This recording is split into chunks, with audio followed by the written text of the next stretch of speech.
Not the Axe, by Leila Murton Poole. The king always has blood beneath his fingernails. It is all I think about as he touches me, clumsily, with bloated hands that struggle to obey his desires. Rusty flakes crumble onto my skin. The dried blood of hunted deer and boar, though they may as well belong to one of my predecessors. Henry sees his wives as dispensable, to serve his purpose and nothing more. The ghosts of his beheaded wives surround the bed, chanting a word that drowns out his grunts of carnal desire. Run! But I do not. I cannot.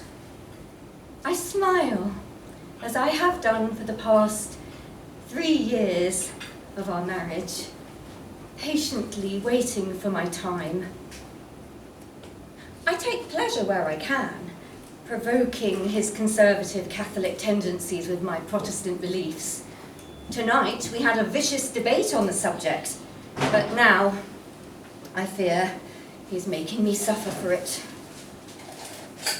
I count the specks of dried blood as they flake, reciting my predecessors' names and fates. Catherine of Aragon, Anne Boleyn, Jane Seymour, Anne of Cleves, Catherine Howard, divorced, beheaded, died, divorced, beheaded. A ritual that helps me until his grunts are replaced with snores that allow me to slip away to my own chamber. As I, Katherine Parr, intend to survive.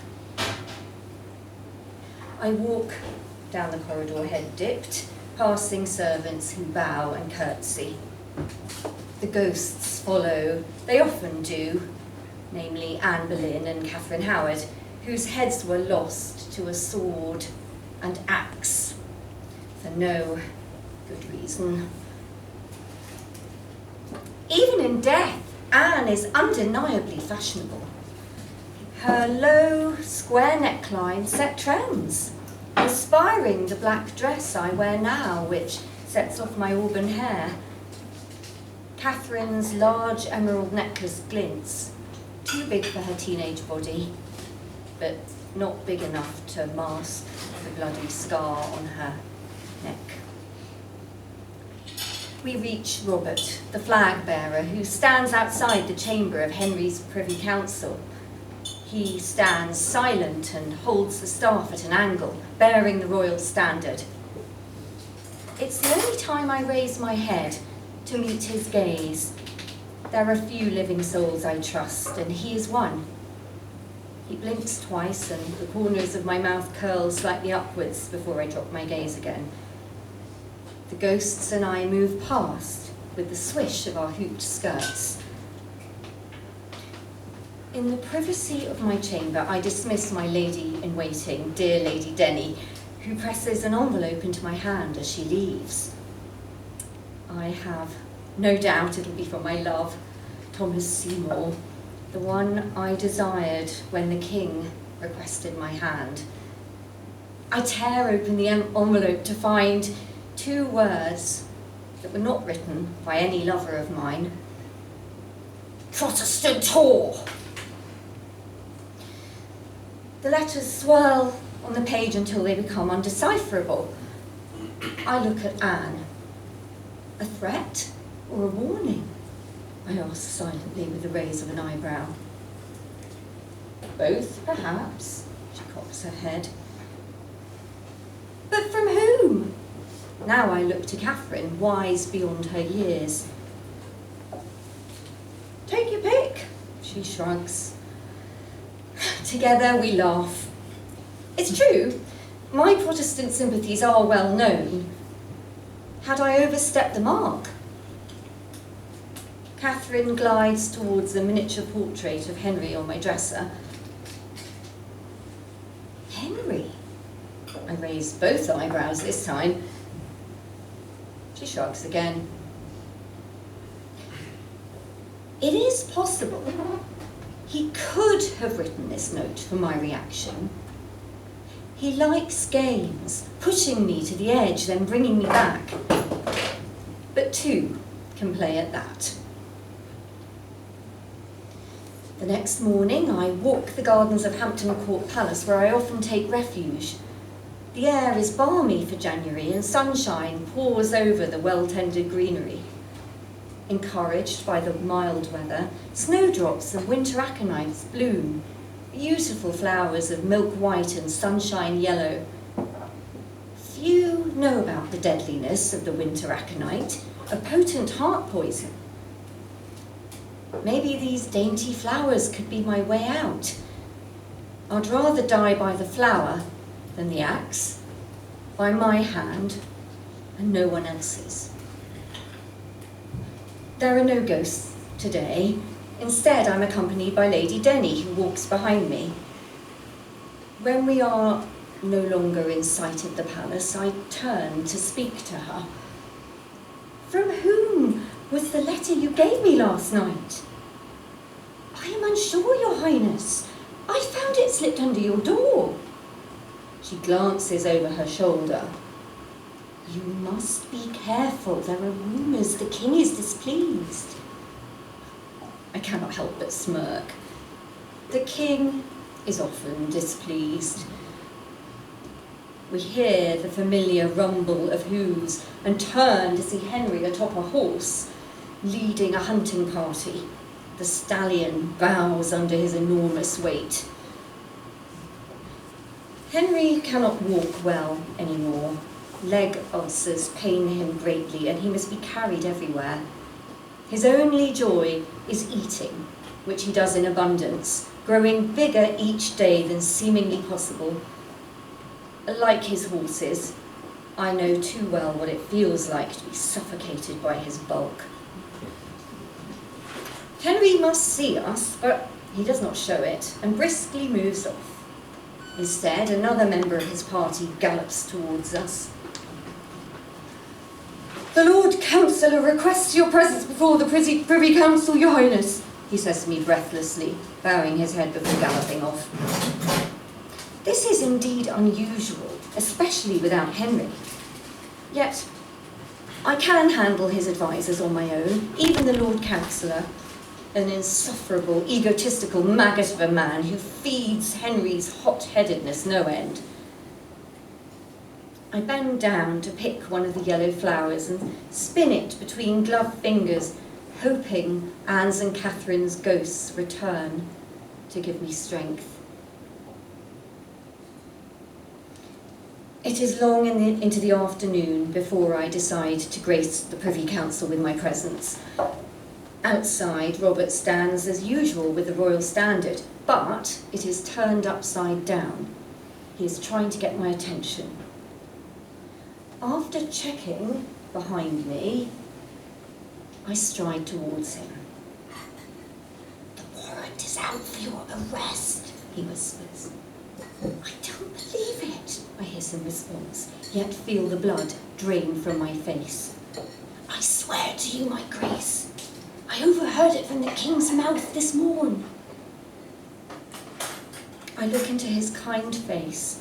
Curly, golden hair falls in front of his wide green eyes. If I ever have a son, I wish him to have half the bravery of this boy. Behind us, the unmistakable drum of marching feet grows closer. I feel light-headed, and the corridor swirls before resolving into the images of Catherine and Anne, who chant over the increasing din. Run, run, run! This time I listen.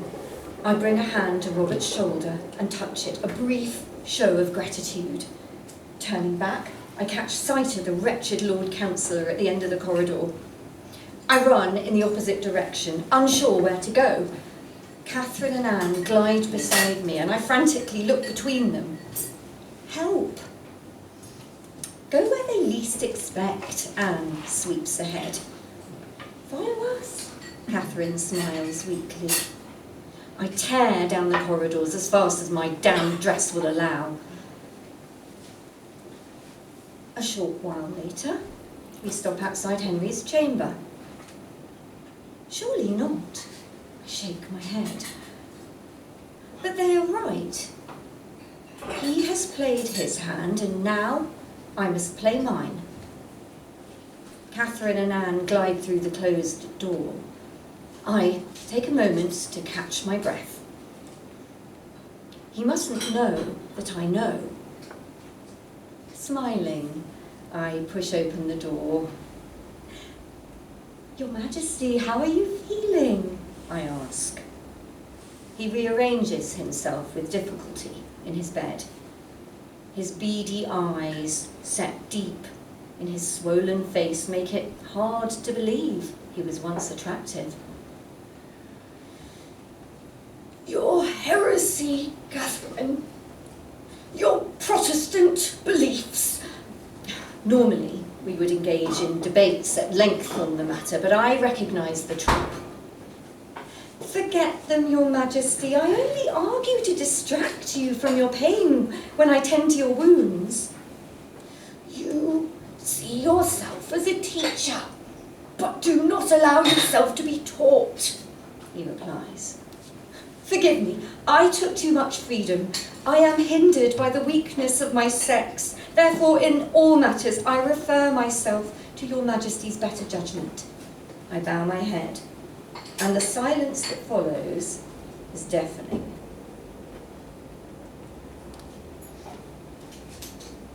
Is it really so?